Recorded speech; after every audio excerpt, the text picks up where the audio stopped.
For many students, going to university means having to move out of home due to the great distances they would have to travel to get to university otherwise. I'm originally from Bendigo and the course that I wanted to study wasn't available there, so I had to move to Melbourne. Like most other universities in Australia, La Trobe provides an on-campus accommodation service for either students like Joanna or for international students on exchange. So at La Trobe University in Bundoora, there are three main colleges. There's Chisholm, which mainly hosts international students who are coming from overseas to study. They have to cook their own food, but it's really close to uni, so it's a really good campus for them to stay at because they're close to all of the university facilities. Then there's Menzies College. Menzies hosts around 300 students. There's lots of recreational facilities there, such as a gym and a sauna, a cinema, a gaming centre. Then there's Glen College.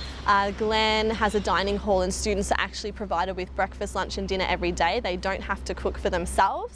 The rooms are pretty similar to Menzies. The two colleges are pretty similar. It just varies in pricing and different facilities offered. Living on campus can be a fun experience for many, a great way to meet and interact with other students.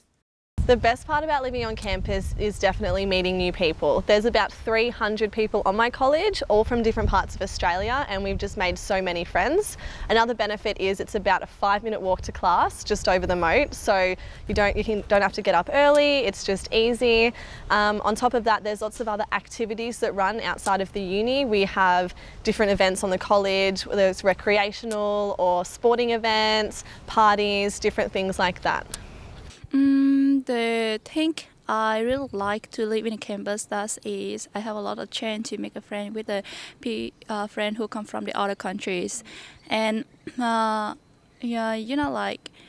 also have a party every single week. But despite the many pros, living on campus can also have its cons. And one of the negative things about living on campus is because there are so many people in such a small space, sometimes it can get a little bit messy. Sometimes dishes can be left in the communal kitchens, things like that, but we do have cleaners that come every day and clean them. Heaps of people that have just left home, they go into accommodations, the first time they're living without their parents, so they just, they just want to party and just enjoy the freedom.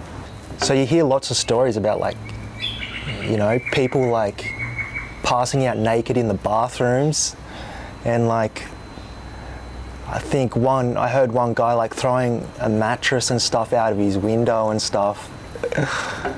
New reports have uncovered disturbing initiation rituals that occur during orientation week at some of Australia's most prestigious universities.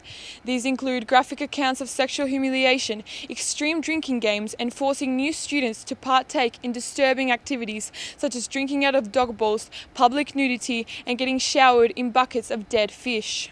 New reports are warning students of some potential dangers during the first weeks of university. Luckily, nothing of this nature is tolerated here at La Trobe University, and students can rest assured that hazing is not something they have to worry about. The staff on college are very strict when it comes to rituals surrounding initiation and hazing. They've banned it altogether.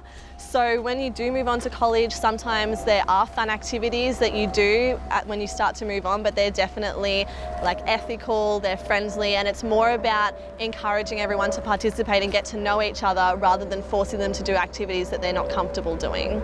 Paula Martinez reporting, LTYOU.